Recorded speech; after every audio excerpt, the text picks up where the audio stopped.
Minasyaitonirrajim. Bismillahirrahmanirrahim.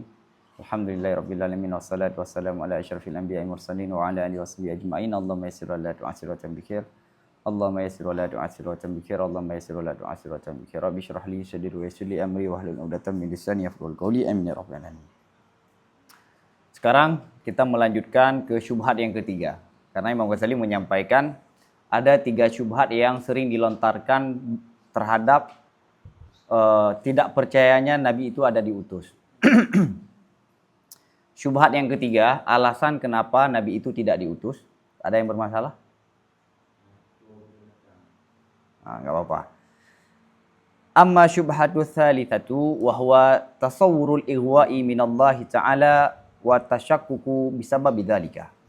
Adapun syubhat yang ketiga, yaitu syubhat yang ketiga itu kemungkinan penipuan dari Allah. Dan ragu dengan sebab sedemikian penipuan. Jadi alasan yang ketiga, dan ini syubhat yang paling kuat disampaikan oleh Imam Ghazali. Allah mengutus Nabi itu bukan untuk menyukseskan, bisa jadi Allah untuk membuat orang itu semakin celaka.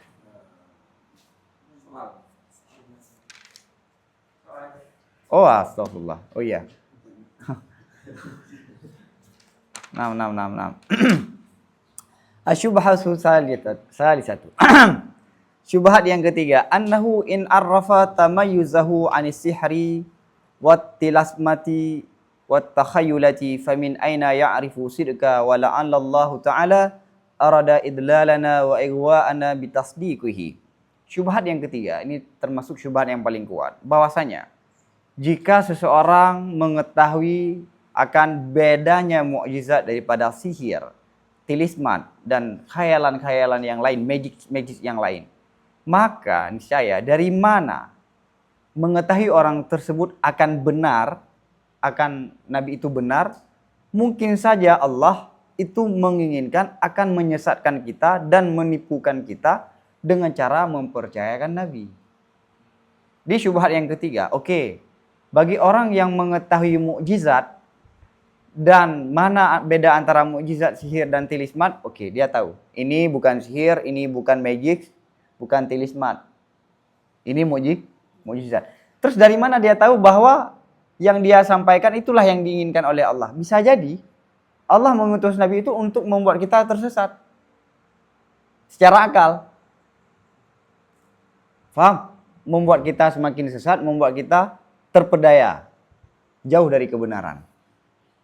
Wala'alla, lihat ke depan. Wala'alla kullama qala an-nabiyyu innahu mus'idun fahuwa musyfiq.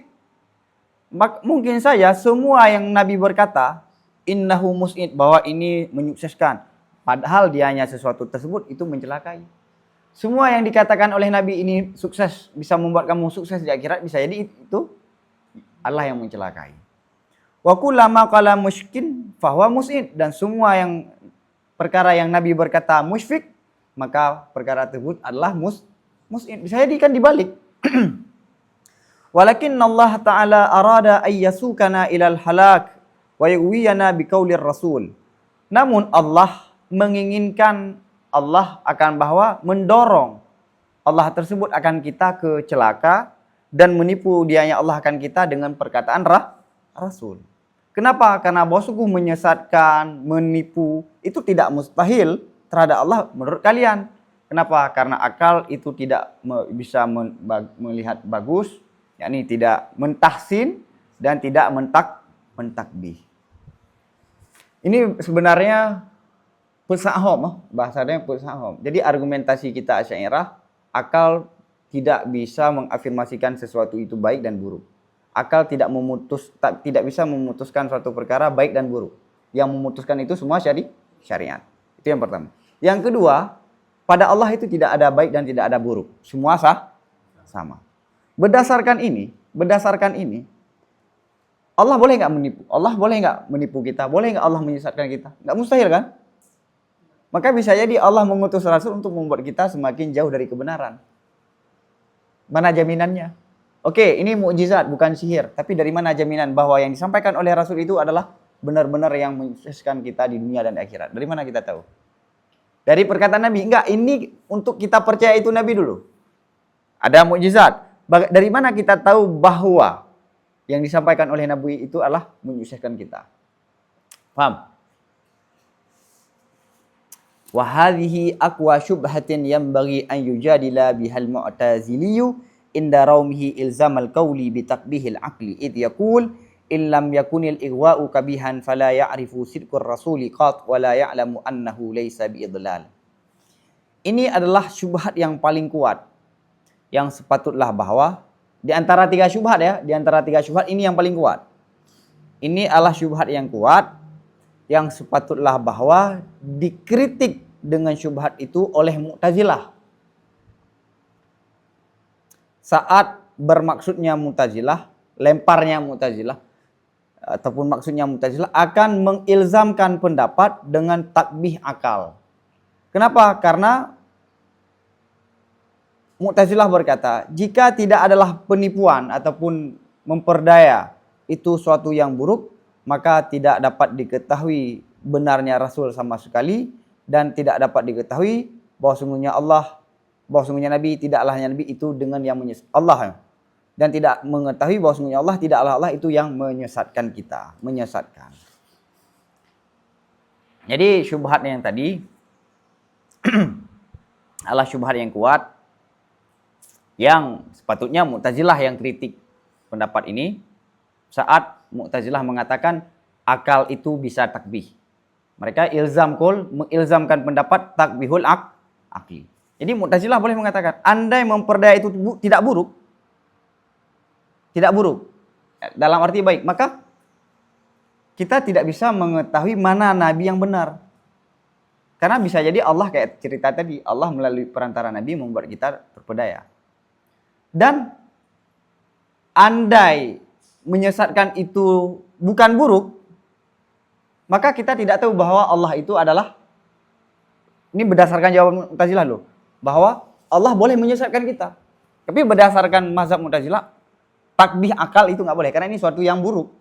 Ini suatu yang buruk. Ighwa dan idlal adalah suatu yang buruk yang nggak boleh dilakukan oleh Allah. Paham? Ini sepatutnya Mu'tazilah yang komentar ini. Maka Imam Ghazali dalam Tahafud Falasifah saat menyerang falasifah itu bukan cuma memakai mazhab Asy'ariyah.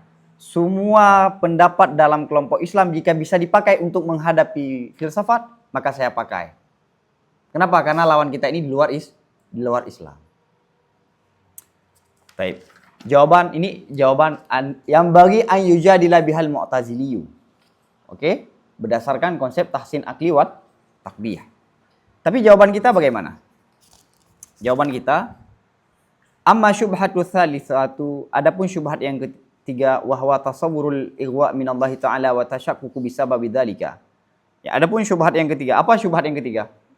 Yani ada kemungkinan penipuan, memperdaya daripada Allah dan timbul ragu dengan sebab sedemikian. Jadi enggak ada aman lagi nih. Dari mana kita tahu bahwa Nabi ini benar? Bisa jadi Nabi juga kena tipu. Nah, gitulah.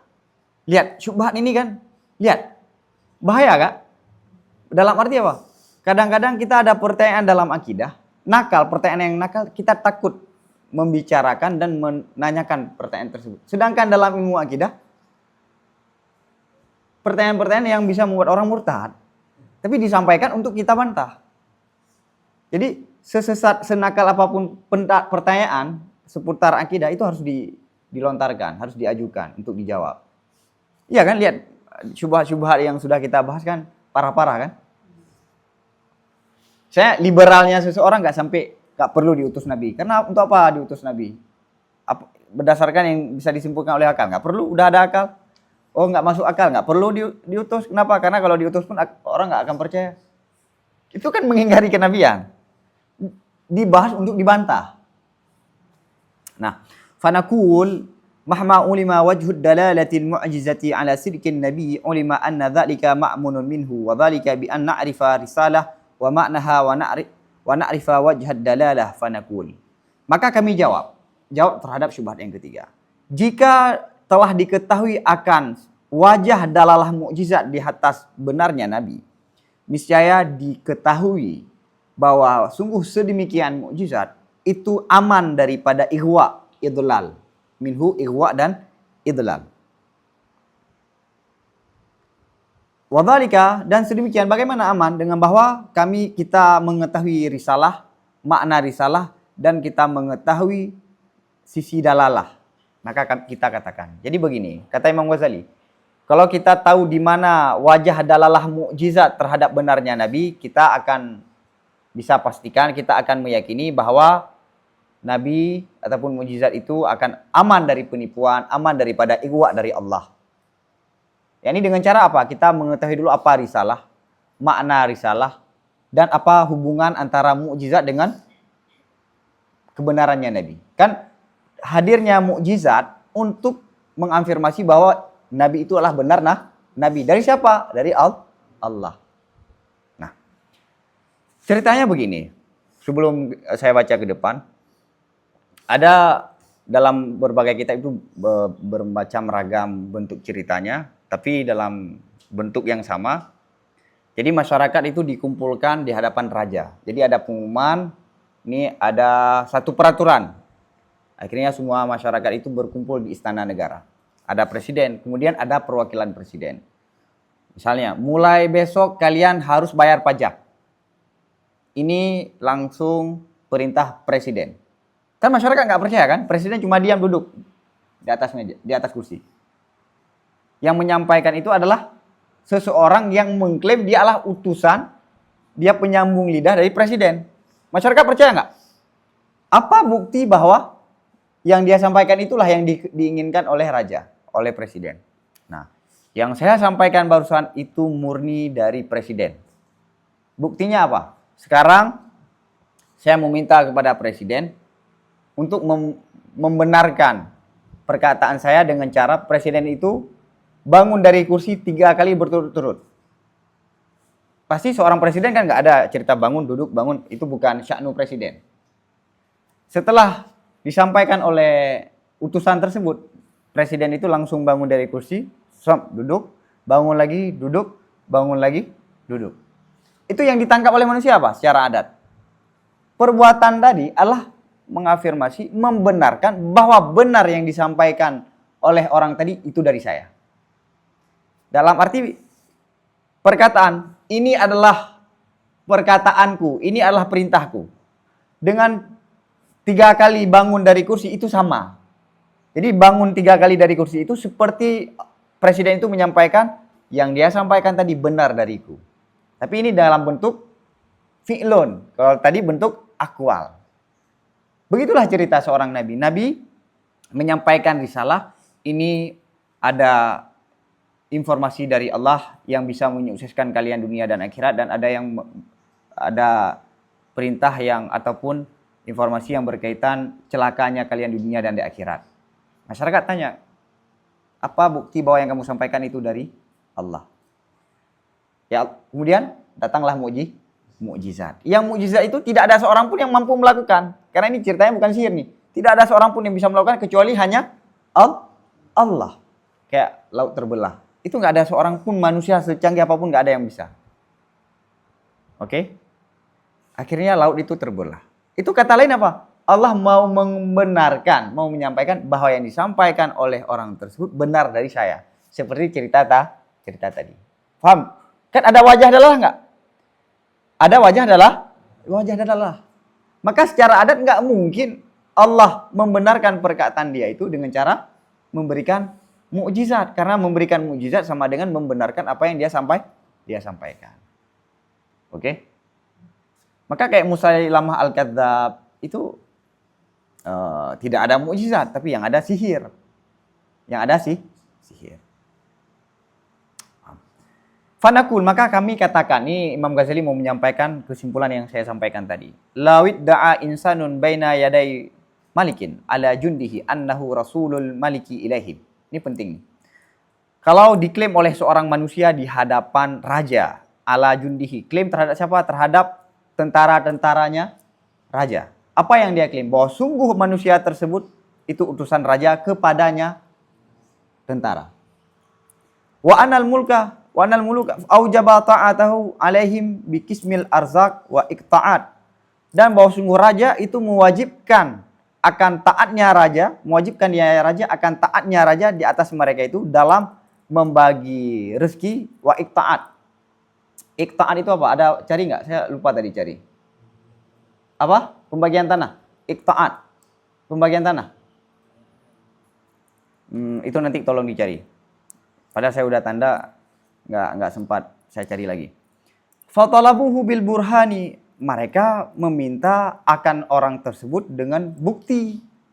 Dan sedangkan raja itu yang diam. Paham ceritanya? Dia ada seorang yang berdiri di hadapan tentara semuanya. Saya adalah utusan raja. Dan raja mewajibkan kalian harus patuh terhadap apa yang raja berikan. Ya kan? Jadi kan ada apa? Gaji nih. Ini gaji yang akan diberikan, kalian harus patuh. Ini langsung dari raja. Nah, raja cuma diam. Nah, para tentara ini meminta kepada dia, apa bukti bahwa yang kamu sampaikan itu benar dari raja? Faqala ayyuhal maliku in kuntu sadikan fi madda'aituhu fasaddiqni bi an takuma ala saririka thalatha maratin ala tawali wa taq'ada ala khilafi 'adatika. Maka berkata orang tersebut, wahai raja, jika aku benar pada sesuatu yang telah aku klaim akannya sesuatu, maka percaya, maka fasaddiqni, maka membenarkan olehmu akan aku. Dengan cara apa? Dengan bahwa engkau berdiri di atas sarir, yakni sofanya kamu lah, 3 kali. Sarir, ya sekarang sofa lah, ataupun kursi sofa kan. Jangan artikan selalu sarir itu dalam bentuk kasur. Karena dulu raja emang duduknya kayak di film-film kan. Yang sofa kelembu kan. Nah, nonton filmnya mana? Dengan bahwa engkau berdiri ala saririka, ranjang. Ya, kamu 3 kali berturut-turut, alat tawali berturut. Dan engkau duduk. Ala khilafi, yang ini semua berbeda adat engkau. Tadi apa? Berdiri dan duduk. Yang mana berdiri dan duduk itu tersebut? Ala itu mutlaknya fil jumlah. Ala khilafi adatika, yang semua itu adalah berbeda daripada adat kamu. Paham? Wahai raja, jika aku benar terhadap apa yang aku sampaikan, maka kamu berdiri 3 kali berturut-turut dan kamu duduk, yang mana ini semua berbeda daripada adatmu. Faqamal maliku, maka berdirilah raja. Akiba iltimasihi ala tawali thalatha marratin thumma qa'ada, maka berdirilah raja setelah permintaannya manusia tadi. Iltimas itu paham kan, permintaan dari bawah ke atas. Ala tawali, berdirinya yakni apa? Berkelanjutan, tadi saya artikan berturut-turut 3 kali, kemudian duduk. Ini bukan 3 kali bangun nggak duduk-duduk. Gimana bangun 3 kali? Kalau sekali bangun ya bangun kan? Bangun duduk, baru bangun yang nggak duduk lagi. Duduk yang nggak bangun lagi. Paham ya? Hasala lil hadirina ilmun daruriyun bi annahu rasulul maliki qabla ay yakhtara bi balihim anna hadzal malika min adatihi ilwa am yastahilu fi haqqihi dzalika. Niscaya hasillah bagi orang yang hadir, tentara-tentara itu, oleh ilmu yang pasti, ilmu yang daruri, dengan bahwa sungguh manusia tersebut utusan raja, sebelum bahwa terlintas di hati mereka itu oleh bahwa sungguh ini raja, daripada adatnya raja itu adalah menipu ataupun mustahil pada haknya raja oleh sedemikian. Jadi kalau ceritanya begitu, semua orang yang mendengar dan menyaksikan, akan hasil keyakinan bahwa ya benar bahwa orang tersebut utusan raja. Buktinya setelah beliau minta langsung raja melakukan. Kan dia nggak bisa ngatur raja kan? Apalagi ini ceritanya Tuhan, Allah, yang innallaha ala kulli syai'in qadir. Yang mana hasil pengetahuan ini, keyakinan ini, sebelum mereka berpikir raja bisa ditipu nggak? Mustahil nggak Allah menipu? Ini Allah hanya main-main, istilahnya raja itu cuma main-main aja, ataupun membuat orang itu tes orang. Tes. Sebelum terpikir itu, semua orang sudah hasil ilmu ilmu daruri. Ini cerita ini sering disampaikan dalam kitab-kitab akidah yang lebih besar. Bal law qala al-maliku sadaqta wa qad ja'altuka rasulan wa wakilan la'alima annahu rasulun wa wakilun. Bahkan kalau berkatalah raja, kamu benar. Wa qad ja'altu, dan sungguh aku telah menjadikanmu utusan dan perwakilan. Niscaya mengetahui la'ulima, niscaya sungguh diketahui bahwa sungguh orang tersebut itu utusan dan perwakilan. Misalnya nggak berdiri nih ceritanya. Benar yang kamu sampaikan. Dia telah aku jadikan sebagai utusan dariku. Maka akan menghasilkan ilmu daruri bahwa dia itu adalah utusan. Fa idza khalafal 'adata bi fi'lihi kana dzalika ka qaulihi anta rasuli. Maka apabila raja itu berbeda akan kebiasaan dengan perbuatannya raja, niscaya adalah sedemikian perbedaan itu seperti perkataannya raja anta rasuli. Jadi raja kan ada sikap yang secara adatnya sama gitu. Kemudian raja melakukan satu perbuatan yang tidak pernah raja lakukan. Khilafal adat. Biasanya ya kalau duduk, berdiri. Ini duduk, berdiri, baru duduk. Ini khilafil adat. Jika raja melakukan satu perbuatan yang tidak biasa raja lakukan, maka itu menandakan sama seperti perkataan raja. Perbuatan itu sama seperti perkataan anta rasuli. Setelah meminta tadi, raja, benar nggak aku utusanmu? Raja menyampaikan, kamu utusanku. Semua orang akan percaya. Ataupun raja nggak menyampaikan, kamu utusanku. Karena permintaan 3 kali tadi. Ataupun gini, benar nggak raja bahwa aku adalah utusanmu? Ini 3 kali. Juga menyukip sama. Fi'lun sama seperti qaulun. Faham? Wa hadza ibtida'u nasbin wa tauliyatin wa tafwidin. Dan ini adalah permulaan melantik, tauliyah, memimpin, menjadikan pemimpin wilayah kan, dan tafwid, dan menyerahkan.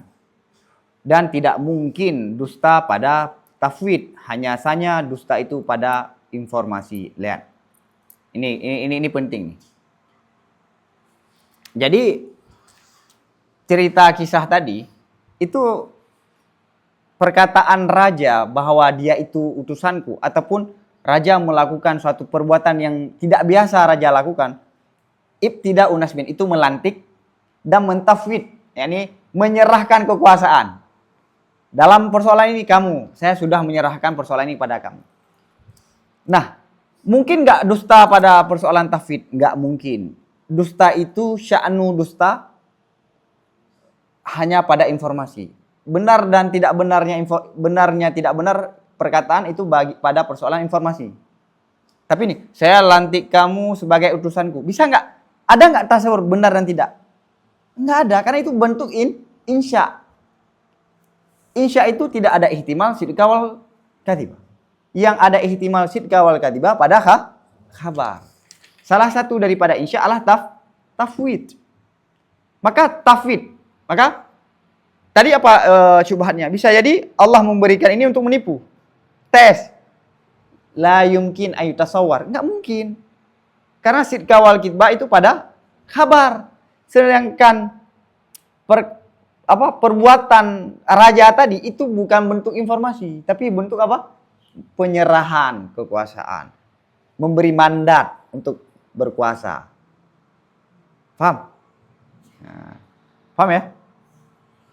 Wal ilmu bikauni hadza tasdikan wa tafwidan, dan mengetahui dengan keadaan ini tasdik dan tafwid itu daruri.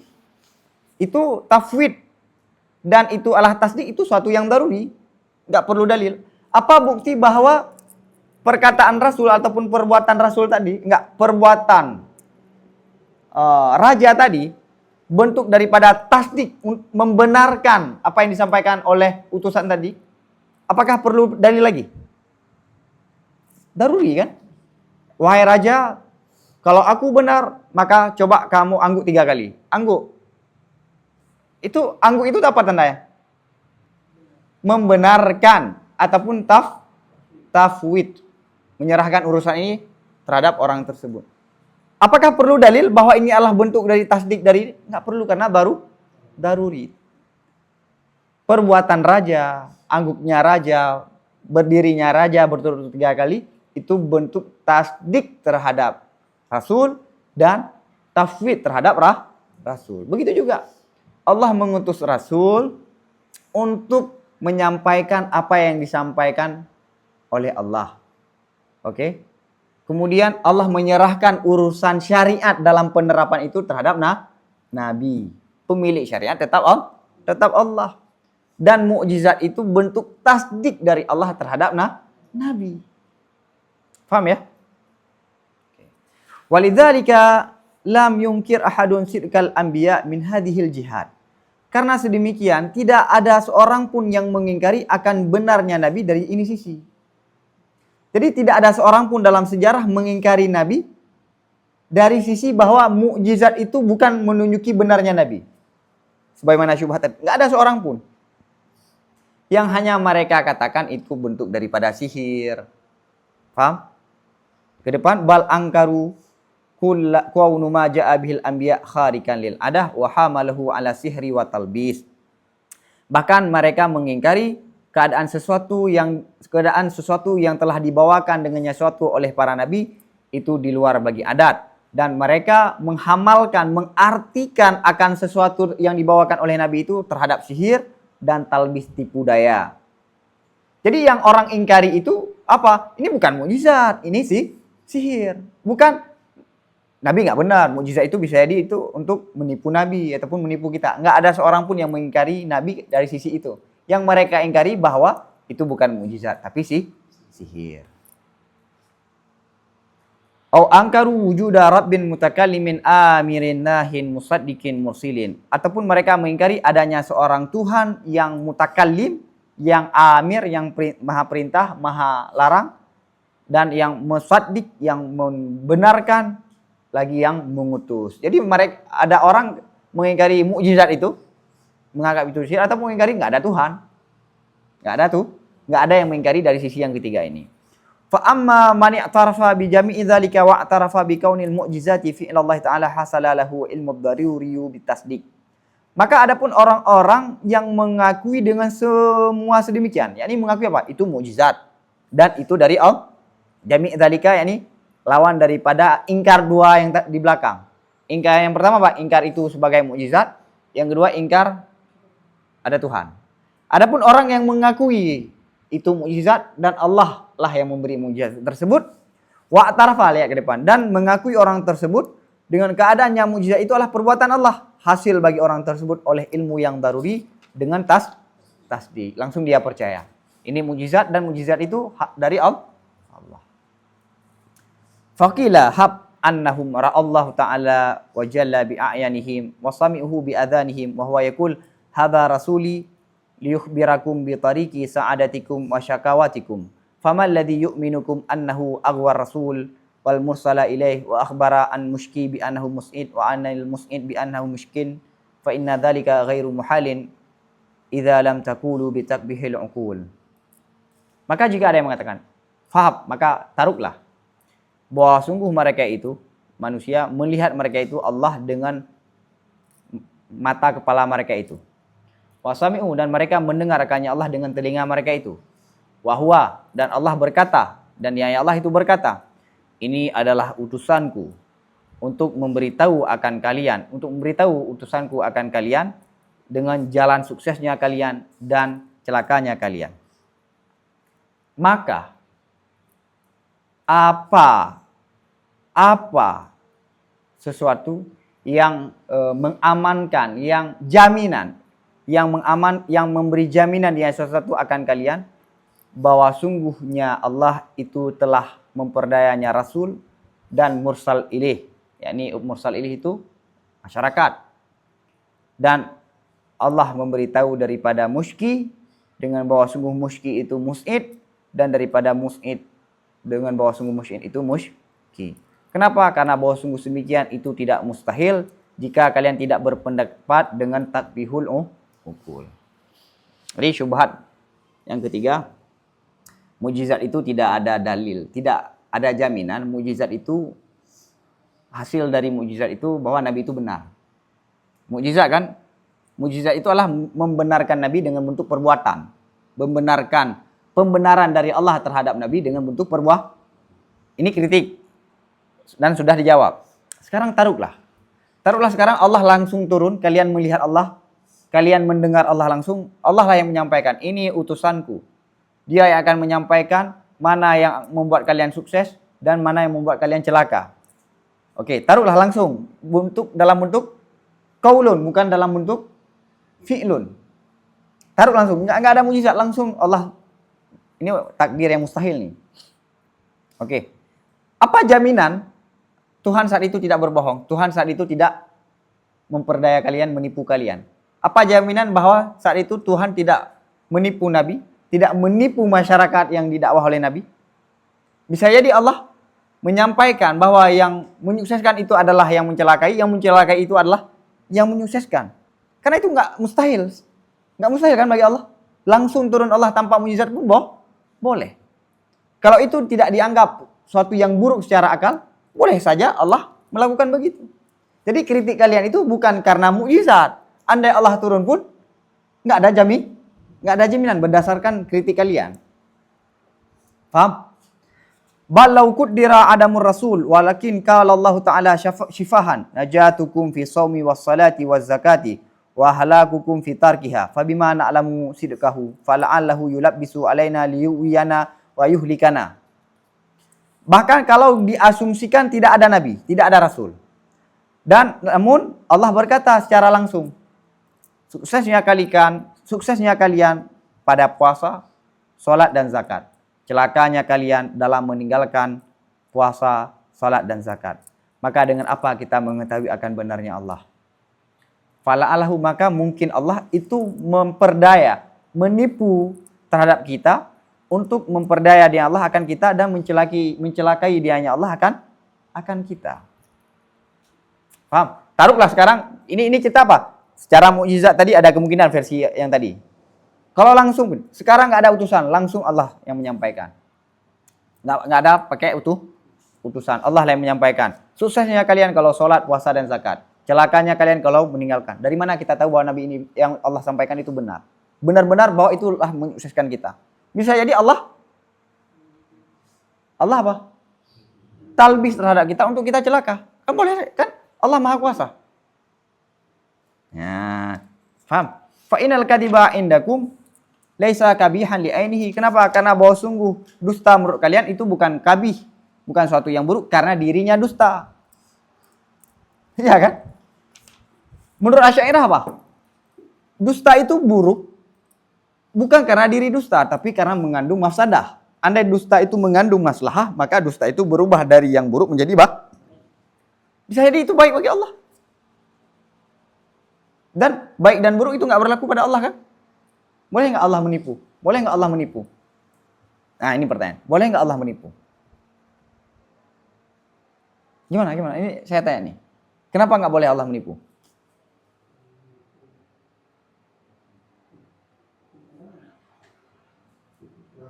Apa? Nggak, pada Allah nggak ada cerita kurang dan lebih. Karena Maha Kuasa.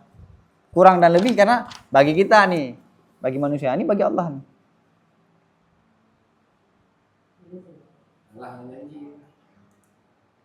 Bidzatih, nggak melihat ke sisi yang lain. Jadi ada sebagian orang beri jawaban bahwa Allah tidak boleh berdusta karena sifat kekurangan ada itu, tapi lemah. Bagi kita iya, itu berlaku bagi manusia. Ya kan? Ini sedangkan Allah nggak ada cerita baik dan buruk. Semua sama bagi Allah. Nah, sekarang kita telusuri dulu. Makna buruk itu apa? Makna dusta itu apa? Dusta itu adalah menyampaikan sesuatu yang tidak sesuai dengan waqi'. Ini sukses, kita katakan ini sukses. Tapi Allah mengatakan ini bukan sukses. Ini menyampaikan sesuatu yang mukhalafatul lil waqi'. Mukhalafatul, Allah menyampaikan sesuatu yang berbeda dengan waqi', itu berefek Allah itu jahil. Maka kadzib tidak boleh Allah karena menghasilkan kemustahilan. Itu pendapat Asy'ariyah. Adapun pendapat Maturidi, tidak layak Allah itu berdusta. Karena kebijaksanaannya Allah dan sosoknya Allah itu enggak layak dengan berdusta. Ke depan ada jawaban. Faham? Iskalnya paham kan? Oke. Kenapa? Karena bahwa sungguh dusta menurut kalian itu bukan buruk karena dirinya dusta. Sekalipun fa in kana kabihan. Maka jika ada dianya dusta itu buruk, maka tidak mustahil terhadap Allah sesuatu yang dianya buruk dan sesuatu itu yang zalim.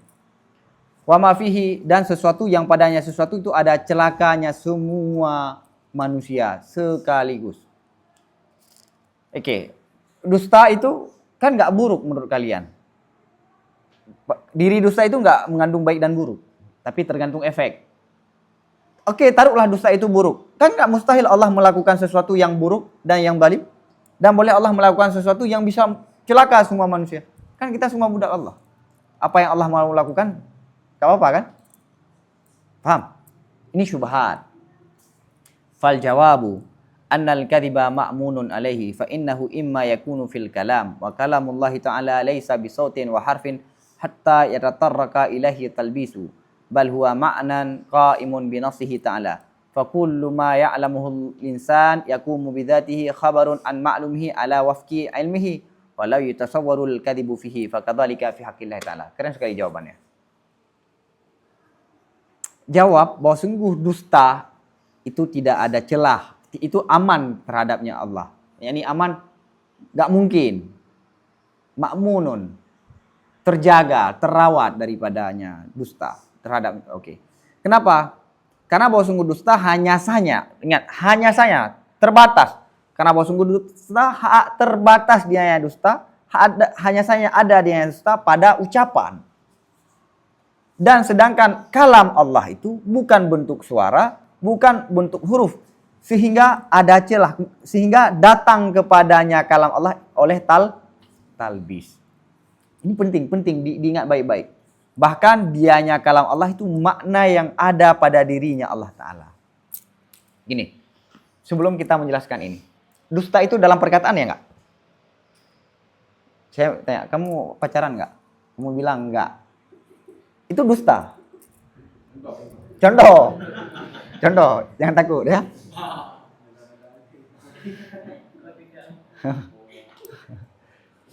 Dusta. Tapi kamu tahu dusta di hati kamu, perkataan hati kamu bisa nggak dusta? Dusta itu jangan sampaikan yang benar, kata hati. Maka kita sampaikanlah yang berbeda. Sedangkan kita tahu bukan itu.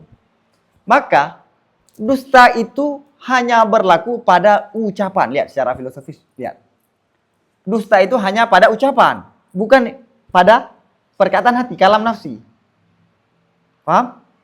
Maka di sini sampaikan apa? Enggak ada dusta pada Allah karena makna Allah kalamullah apa?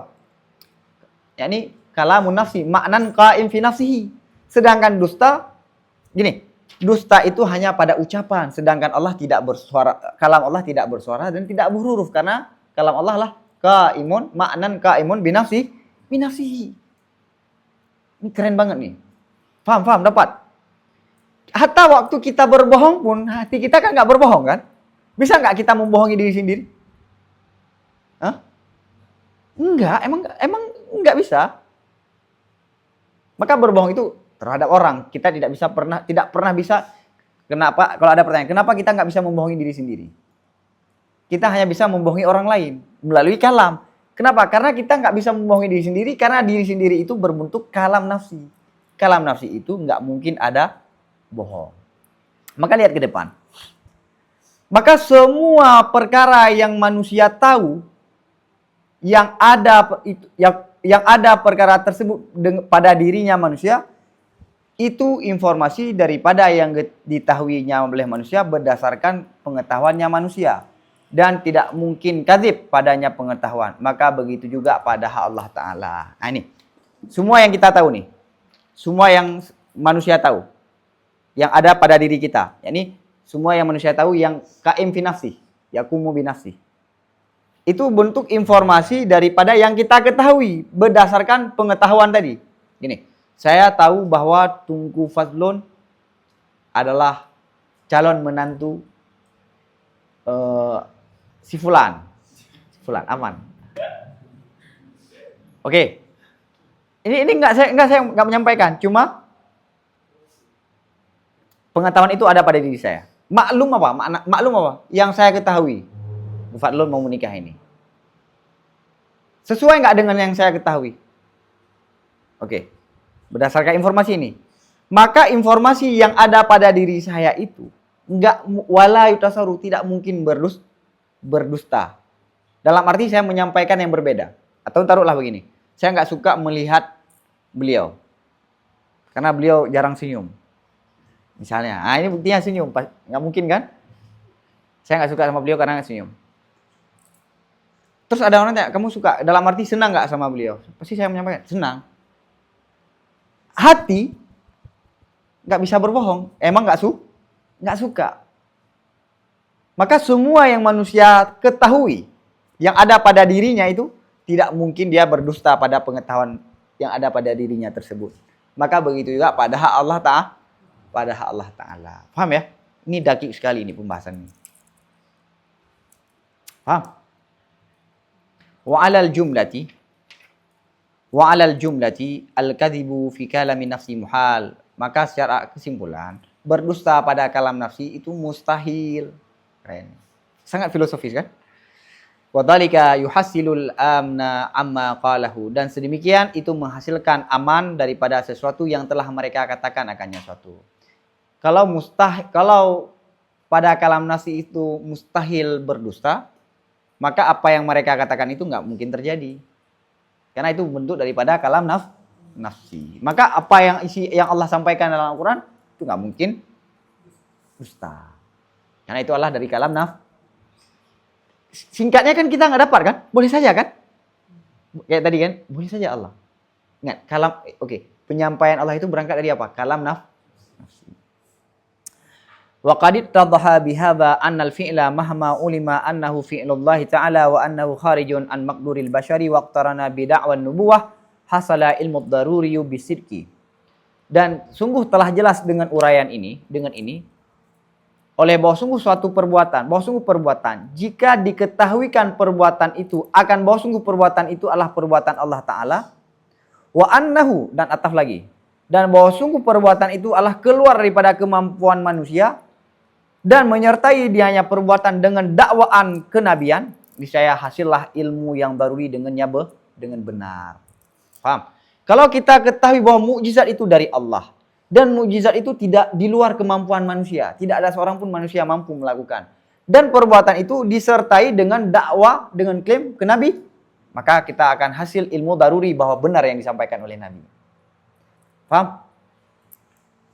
Wa kana syakku min haitsu syakku fi annahu maqdurun lil bashari amla. Dan adalah ragu dari sisi ragu pada bahwa sungguh perbuatan itu mampu bagi manusia ataupun tidak. Maka adapun setelah mengetahui keadaannya perbuatan itu daripada Allah, maka tidak tersisa bagi syak oleh ruang sama sekali, albattata. Benar-benar emang tidak ada ruang sama sekali. Jadi gini, yang ada kemungkinan ragu di mana? Ini ada nggak seorang manusia di muka bumi ini yang mampu melakukan ini? Ada celah kan? Ada celah nggak? Ada celah. Tapi kalau kita tahu bahwa ini dari Allah, perbuatan ini dari Allah, maka nggak ada celah lagi bagi karena semua yang dilakukan Allah itu di luar kemampuan manusia. Ada 3 poin kan? Dakwah kenabian, dakwaan itu disertai dengan satu perbuatan yang di luar kemampuan manusia, yang mana perbuatan itu dari Allah, maka hasil ilmu daruri. Kalau misalnya ada orang yang hasil satu perbuatan di luar adat, tapi nggak klaim kenabian, itu namanya apa? Karamah, tidak ada yang lain. Ataupun klaim kenabian, tapi perbuatan yang bisa dilakukan oleh manusia, enggak hasil. Fa'in kila fahal tujawizunal karamah, maka jika ada yang mengatakan, adakah kalian membolehkan karamah? Ini ada pertanyaan, oke. Kalian membolehkan nggak adanya karamah? Ini karamah adalah suatu perbuatan yang di luar kemampuan manusia. Ingat, di luar kemampuan manusia, bukan adat ya. Bukan adat. Karena adat itu bisa jadi berubah. Dulu orang nggak bisa buat pesawat. Ada orang yang bisa buat pesawat saat itu di luar adat. Saat itu sudah menjadi lumrah, bukan lagi adat. Udah menjadi adat. Paham? Paham nggak? Dulu orang membaca Al-Quran semalam khatam. Sekarang 1 tahun sekali khatam. Saat ada orang yang mampu menghatamkan Al-Quran dalam semalam, mujizat dong sekarang. Karena kan nggak gitu juga. Itu ada perdebatan panjang. Nah, kata Imam Ghazali, kalau ada perbuatan yang di luar kemampuan manusia, ya manusia ini apakah sepanjang masa? Nanti kita diskusikan itu, panjang. Tapi dia nggak klaim kenabian dalam arti karamah, boleh nggak? Mu'tazilah mengatakan tidak ada karamah. Tidak ada karamah. Karena kalau karamah itu ada, maka karamah itu mesti lahir pada Sayyidina Ali bin Abi Thalib saat berperang, saat Ali bin Abi Thalib melakukan, meminta karamahnya untuk mendamaikan keadaan saat itu. Sayyidina Husain, malah terbunuhlah Sayyidina Husain, syahid Sayyidina Husain. Ini argumen Mu'tazilah. Kami jawab, berbeda manusia, berbedalah para ulama. Ini manusia bukan masuk orang awam, berbedalah para ulama pada persoalan karamah.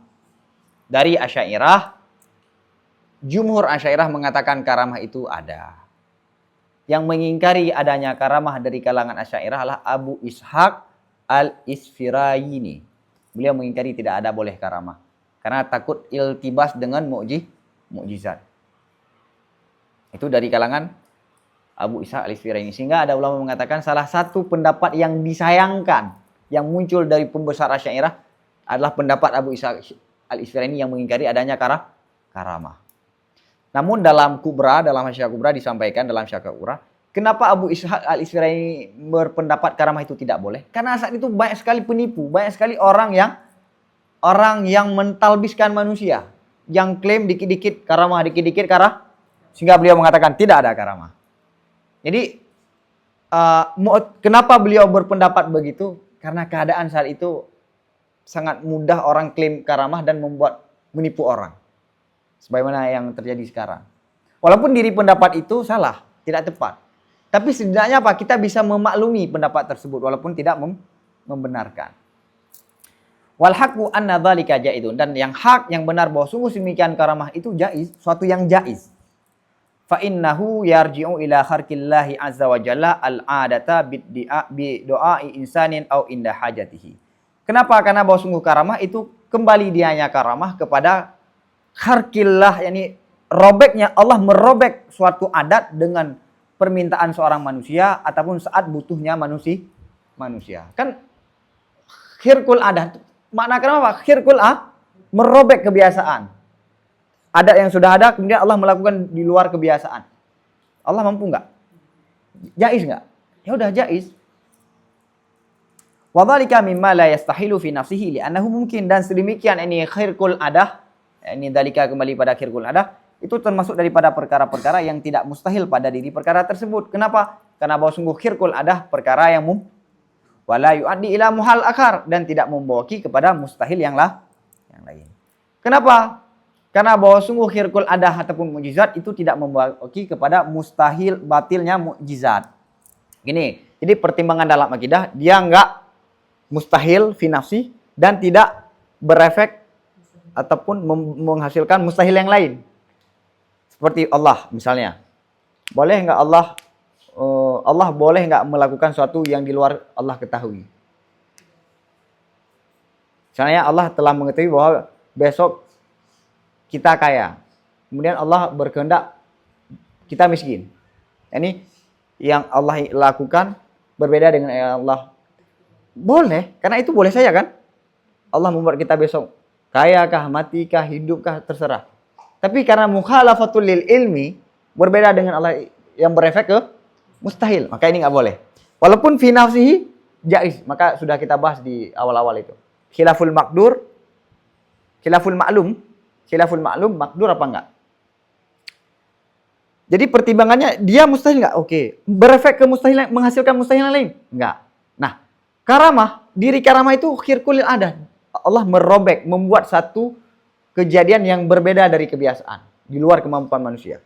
Boleh? Boleh. Apakah akan berefek batalnya mukjizat? Enggak juga, maka boleh. Li'annal karamah ibaratun amma yadhharu min ghairi iqtirani tahaddi bihi. Kenapa? Karena karamah itu kata lain daripada suatu perkara yang lahir suatu perkara tersebut tanpa menyertai menentang, memberi tantangan dengannya suatu perkara. Makna karamah apa? Makna karamah ini suatu perbuatan yang di luar kemampuan manusia, di luar adat yang terjadi tapi tidak ada dakwaan ataupun tantangan. Fa in kana ma'at tahaddi fa inna nusammihi mu'jizatan.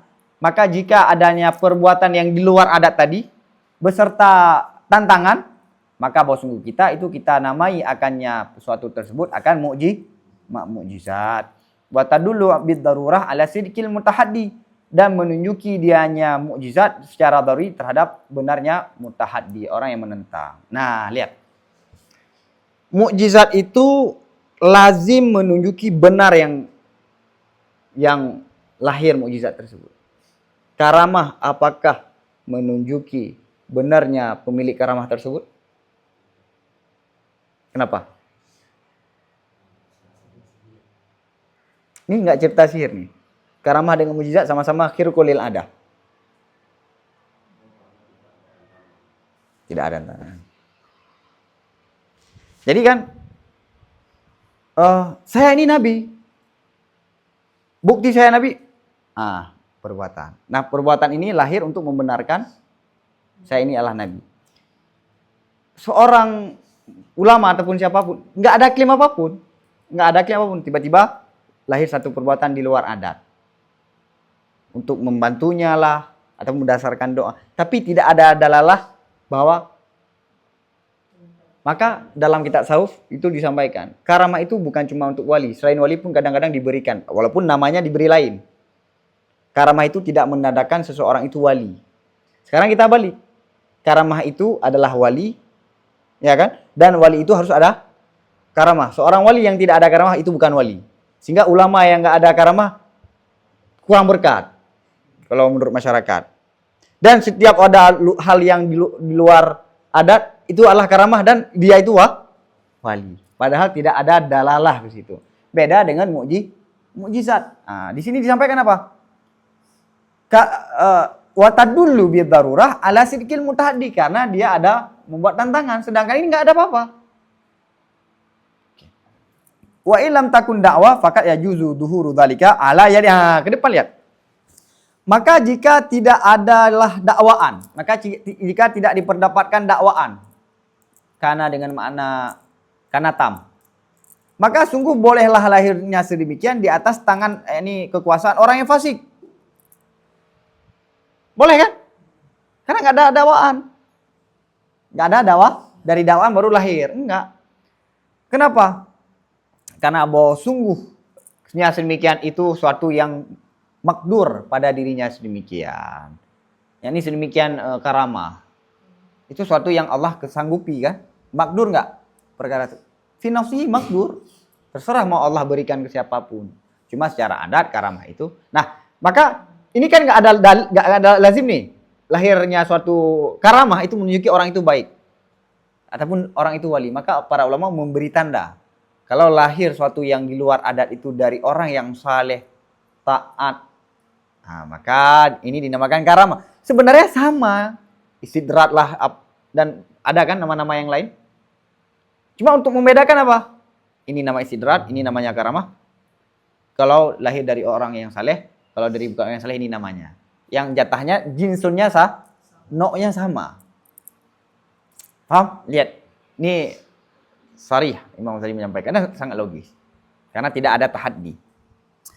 Fa'in kila, oke, ini pertanyaan, karamah boleh lahir dari orang yang fasik. Mukjizat boleh nggak lahir dari orang yang dusta? Seperti ini. Boleh nggak Allah memberikan mukjizat terhadap Musailamah Al-Kadzdzab misalnya? Paham kan? Sebagaimana karamah tadi. Fa'in kila, maka jika ada yang mengatakan, fahal minal makdur, maka adakah termasuk daripada kemampuan itu melahirkan mukjizat terhadap yad yang orang yang dusta? Gini, mukjizat itu suatu yang jaiz apa suatu yang mustahil? Jaiz kan? Boleh nggak Allah memberikan? Mampu nggak Allah memberikan mukjizat terhadap orang yang dusta? Misalnya dia bukan nabi, dia klaim saya nabi, buktinya mukjizat, lahir terus mukjizat. Boleh nggak Allah memberikan mukjizat kepada orang yang dusta? Sebenarnya dengan jawaban yang tadi nggak boleh.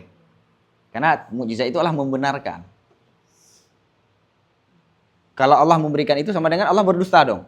Sedangkan dusta bagi Allah nggak boh. Karena kalam nafsi tidak ada celah untuk berdusta. Paham? Paham ya?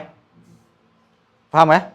Tapi diberi jawaban. Kulna al-mu'jizatu al-makrunatu bitahaddi nazilatun manzilata qawlihi ta'ala sadaqta wa anta rasuli wa tasdiqul kadhibi muhalun lidatihi.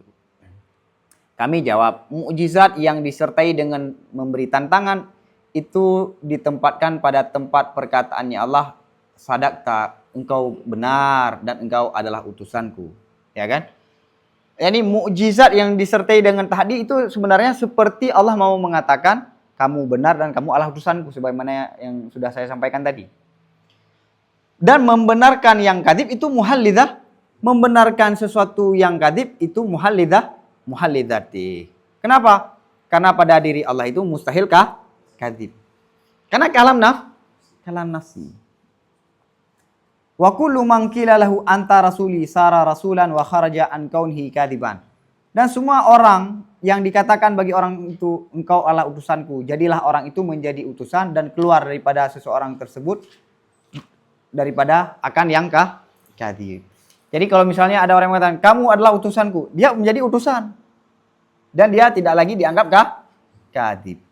Kenapa? Karena ini bentuk tafwid dan tasdik. Tafwid dan tasdik tidak boleh, tidak ada celah untuk dusta. Dusta itu pada ikhbar. Fal jam'u baina kaunihi kadziban wa baina ma yanzilu manzilata qaulihi anta rasuli muhalun. Maka menggabungkan di antara keadaannya seseorang itu kadzib dan di antara sesuatu yang ditempatkan akannya sesuatu pada tempat perkataannya Allah, engkau adalah utusanku, itu adalah sesuatu yang mustahil. Kenapa? Karena makna keadaannya seseorang itu kadzib, itu bahwa sungguh seseorang itu tidak dikatakan bagi orang itu anta rasuli. Oke. Dan makna mukjizat itu bahwa sungguh seseorang itu dikatakan bagi seseorang anta rasul. Jadi begini, boleh nggak mukjizat itu Allah berikan kepada, mampu nggak Allah memberikan mukjizat kepada orang yang dusta? Pertama dulu, makna mukjizat itu membenarkan. Membenarkan seseorang dengan memberikan mukjizat kepada orang dusta itu kontradiksi. Makna membenarkan apa? Bahwa dia utusanku. Makna dusta apa? Dia bukan utusanku. Tanakut nggak? Tanakut. Dia utusanku, dia bukan utusanku, itu sesuatu yang tanakut. Karena makna mukjizat apa? Itu manzilah fi manzilah qaulihi antara rasuli. Saat Allah memberikan mukjizat itu seperti Allah mau mengatakan kamu utusanku. Sekarang pertanyaan, boleh nggak Allah memberikan mukjizat terhadap orang yang berdusta? Itu persis seperti apa? Kamu adalah utusanku dan kamu bukan utusanku. Muhal. Paham kan? Paham ya? Fa inna fi'lal maliki ala ma darabna al-mithala bihi ka qaulihi anta rasuli. Kenapa? Karena bahwa sungguh perbuatan raja berdasarkan sesuatu yang telah kami berikan akan contoh dengannya sesuatu itu seperti perkataannya Allah anta rasul. Di perbuatan raja yang sudah kami beri contoh yang lalu itu seperti Allah, seperti raja itu mengatakan anta rasul bid daruri. Fastabana anna hadza ghairu maqdur. Maka jelaslah bahwa sungguh ini itu tidak mampu. Kenapa? Karena sesuatu yang dan sesuatu yang mustahil itu tidak ada kudrah di atasnya mustahil. Kudrah Allah takluk kepada yang mungkinat, tidak masuk pada yang mustahil. Paham? Ya, ini kan jebakan nih. Boleh nggak Allah memberikan? Bisa jadi Allah berikan mukjizat itu terhadap orang yang dusta. Mana jaminan ini benar, mana ini jaminan yang salah?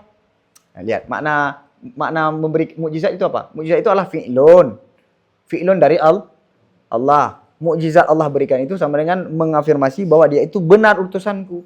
Kalau Allah memberikan mukjizat kepada orang yang dusta, sama dengan Allah mau mengatakan kamu utusanku dan kamu bukan utusanku.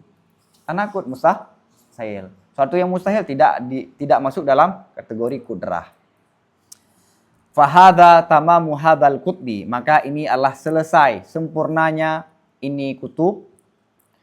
fal nashra, maka hendaklah kita masuk dalam menetapkan kenabian Nabi Muhammad sallallahu alaihi wasallam dan menetapkan sesuatu yang Nabi Muhammad menyampaikan daripadanya, sesuatu wallahu a'lam bisawab.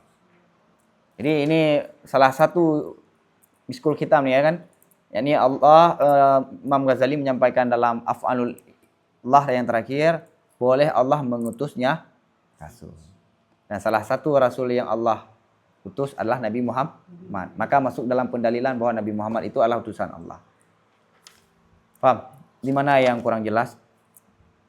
Sebenarnya lihat ini ada syubhat sebenarnya yang disampaikan di catatan kaki kan. Keluarnya Dajjal. Dajjal itu ada mukjizat, sama dengar Allah memberikan mukjizat kepada seorang yang kadzib. Ya kan? Terbantah kan yang tadi? Oh, ini Dajjal itu bukan klaim nabi, dia klaim sebagai Tuhan. Dia klaim sebagai Tuhan. Tapi ya ada riwayat klaim sebagai Isa Al-Masih kan? Ya kan?